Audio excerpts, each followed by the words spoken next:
New world order की बात वैसे मैंने भी करनी थी, लेकिन अच्छा किया आपने प्रॉम्प्ट भी कर दिया है।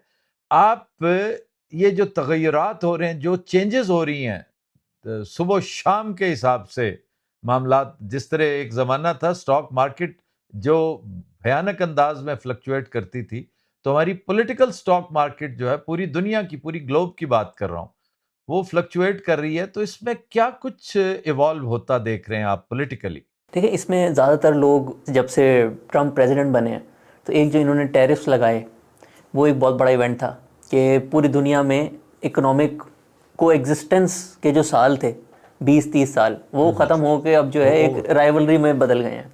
लेकिन मेरे हिसाब से उससे भी बड़ा इवेंट था 2022 का, और उस वक्त ट्रम्प नहीं होते थे, जो बाइडन होते थे। जब रशिया ने यूक्रेन पे अटैक किया तो अमेरिका ने अपनी पावर यूज़ करते हुए उन पे सैंक्शंस भी लगाए, और शायद पहली दफ़ा किसी बड़े मुल्क के, किसी बड़े सुपर पावर मुल्क के, जो उन्होंने डॉलर में इन्वेस्टमेंट की हुई थी, अमेरिका के बॉन्ड्स खरीदे हुए थे, यानी कि अमेरिका को एक तरह से जो एक मुल्क के पास रिजर्व्स होते हैं, उन्होंने अमेरिका को कर्जा दिया हुआ था, उन्होंने वो फ्रीज़ कर दिए कि अब ये डॉलर्स आपने जो हमारा आपके वादा था कि हम आपको वापस करेंगे, अब आप वो इस्तेमाल नहीं कर सकते। ये बहुत बड़ा इवेंट था, बहुत लोगों ने इसको मिस किया। सब जो है ऑयल शॉक, जो उसकी वजह से ऑयल महंगा हुआ, उस पर चले गए। लेकिन ये इतना बड़ा इवेंट था कि इससे रशिया ने कहा अब मेरे पास जो सेंट्रल बैंक के रिजर्व्स हैं, मैं उसको डॉलर में अगर रखूँगा तो ये कौन सी जो है अक्लमंदी है, ये लोग तो फ्रीज़ कर देते हैं। अमेरिका ने शायद वो 1960s के बाद पहली दफ़ा अपना वो फाइनेंशियल वादा जो था वो तोड़ा। तो इन्होंने क्या किया कि अब हमारे रिजर्व जो हैं वो जाएंगे सारे गोल्ड में, अब हम गोल्ड रखेंगे, एटलीस्ट एक हाई परसेंटेज तक लेके जाएंगे। चाइना ने भी देख लिया, और अंजाम देख लें आप। हाँ, चाइना ने कहा कि रशिया के साथ हो सकता है तो हमारे साथ भी हो सकता है। और थोड़े महीने पहले ट्रम्प ने जो है उसको कहने भी लग गए कि हम ये भी कर सकते हैं। साथ साथ इंडिया भी शुरू हो गया कि हम भी अपने जो सेंट्रल बैंक के रिजर्व्स हैं उनको थोड़ा डाइवर्सिफाई करते हैं। और हुआ ये कि वो 1500-2000 वाला गोल्ड जो है आज 5000 पे पहुंचा हुआ है। ये सबसे बड़ा जो है ना न्यू वर्ल्ड ऑर्डर का जो फाइनेंशियल इम्पैक्ट है वो ये है कि अमेरिका ने जो एक कॉन्फिडेंस पूरा बिल्ड किया था वर्ल्ड वॉर 2 के बाद अपने डॉलर में, वो उसने खुद ही तोड़ दिया। और कोई जो है अब अमेरिका को एक रिलायबल पार्टनर नहीं समझता फाइनेंशियल सिस्टम में। गोया डी डॉलराइजेशन का आगाज खुद डॉलर वालों ने कर दिया। बिल्कुल। और और ट्रम्प ने नहीं किया, ये 2022 जो में, बाइडन ने किया, एक तरह से अमेरिकन जी जी, इस्टेब्लिशमेंट ने किया। 22 में हुआ। तो और आज देख लीजिए उसका शाखसाना गोल्ड है, सिल्वर है, और उसके साथ साथ डॉलर जो है वो तो बड़ी तेजी से अपनी वैल्यू खोता चला जा रहा है। अच्छा, एक इसी से एक ज़िमनी सा सवाल, वैसे तो मैंने वैल्यू इन्वेस्टमेंट पे पाकिस्तान के पर्सपेक्टिव में एक केस स्टडी भी आपके साथ डिस्कस करना थी, वो अल्लाह ने मौका दिया तो आज ही की गुफ्तगू में कर लेंगे, वरना आइंदा सही। एंड दैट वाज पीआईए, कि उस हिसाब से तो पीआईए जिसने भी खरीदी है नहायत आइडियल काम किया, अगले 2000 साल तक उसके बच्चे दुआएं देंगे कि भाई तुमने कमाल का काम किया, कि जब बिल्कुल उसको डीवैल्यू किया, मजीद डीवैल्यू किया और खरीद लिया। इसके ऊपर फिर बात करेंगे। फिलहाल मैं एक और जानिब आपकी तवज्जो मबजूल करवाना चाहता हूं कि मैं खुद तो कन्विंस्ड हूं, लेकिन बहुत से लोगों को यह सिलसिला नजर नहीं आता कि पाकिस्तान इस वक्त एक भयानक जंग के धाने पे पहुंच चुका है। और अगर ऐसा आप महसूस करते हैं कि ऐसा अगर आपकी नज़र है बैनुल-अक़वामी हालात पे, कंटेम्परेरी एनवायरनमेंट पे, तो ऐसी सूरत में आप क्या मशवरा देंगे अपने इन्वेस्टर को कि आने वाले दिनों में से क्या करना चाहिए? देखिए, इसमें अब जैसे ये जो न्यू वर्ल्ड ऑर्डर की तरफ हम जा रहे हैं, इसमें एक और थीम भी है कि वॉर्स जो है ना बहुत फ्रीक्वेंट हो गई हैं।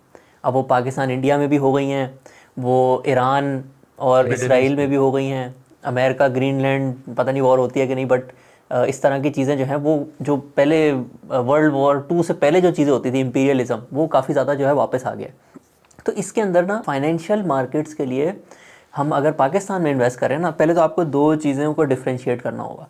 एक होता है कि किसी और मुल्क में जंग हो रही है और उसकी वजह से अगर लेट से तेल महंगा होता है या उस मुल्क में कोई अनाज बहुत ज़्यादा उगता है, जैसे रशिया में वीट बहुत ज़्यादा उगता होता था, और जब वहाँ पे सैंक्शन लगे तो वीट भी महंगा हो गया। तो आपने अगर तो पाकिस्तान में जंग नहीं हो रही तो आपने देखना है कि उस जंग की वजह से कोई ऐसी चीज़ जो पाकिस्तान मंगाता है, अगर वो बहुत महंगी हो जाएगी तो वो पाकिस्तान के लिए बुरा है। तो ये जब भी ईरान के साथ जो है कोई इसराइल के साथ कॉन्फ्लिक्ट होती है तो लोग सोचते हैं कि ईरान के अंदर जो तेल की प्रोडक्शन हो रही है वो जंग की वजह से कम हो जाएगी और ऑयल महंगा हो जाता है, तो वो पाकिस्तान के लिए एक बुरी चीज़ होती है। तो अगर तो आपके अपने मुल्क में जंग नहीं हो रही, फिर आपने सिर्फ आपके जो इंपोर्ट एक्सपोर्ट है उनको फॉलो करना होता है कि उधर आपको फ़ायदा हो रहा है या नुकसान हो रहा है। जैसे अभी अमेरिका ने वेनेजुएला को जब कैप्चर किया तो उसमें एक तरह से वो पॉजिटिव चीज़ है, क्योंकि वहाँ पिछले सालों में ऑयल की प्रोडक्शन बहुत ज़्यादा कम हो गई थी। तो अब ये इन्होंने रुझान बनाया है कि अमेरिकन कंपनीज़ वहाँ पे जाके इन्वेस्ट करेंगी और ऑयल की सप्लाई बढ़ेगी, तो वो पाकिस्तान के लिए पॉजिटिव है। हालांकि सोचें तो वो जो आम बंदा सोचेगा कहेगा ये तो बिल्कुल सिमिलर है जैसे इजराइल ने ईरान पे अटैक किया था, लेकिन जब उसके पीछे जाके देखते हैं जो कमोडिटी अफेक्ट हो रही होती है उसका अफेक्ट डिफरेंट हो जाता है। और अगर पाकिस्तान में डायरेक्ट जंग होती है जैसे इंडिया के साथ हुई थी मई 2025 में, ये मैं पूछ रहा हूँ, हाँ, उसके अंदर तो फिर आपका एक तरह से हम जब एक बिज़नेस को वैल्यू कर रहे होते हैं तो जंग में तो कोई भी बिज़नेस डिस्ट्रॉय हो सकता है, कोई भी चीज़ जो है उस पर कुछ भी गिर जाए और आप जो है एक क्राइसिस पे आ जाते हैं, लोग चीज़ें बेच के सेफ्टी की तरफ जा रहे होते हैं। उसमें हम लोग भी बिल्कुल रेकमेंड करते हैं कभी ऐसी कोई सूरत हाल हो तो आपको, बहुत सारे लोग वो जैसे कहते हैं कि नहीं ये जंग ही टाइम होती है ख़रीदने का, लेकिन ऐसा नहीं होता। आपको थोड़ा सा वेट करना चाहिए, क्लैरिटी का वेट करना चाहिए। कभी कभी 2-3 हफ्ते की अनसर्टेनिटी जो है महीनों में भी बदल जाती है।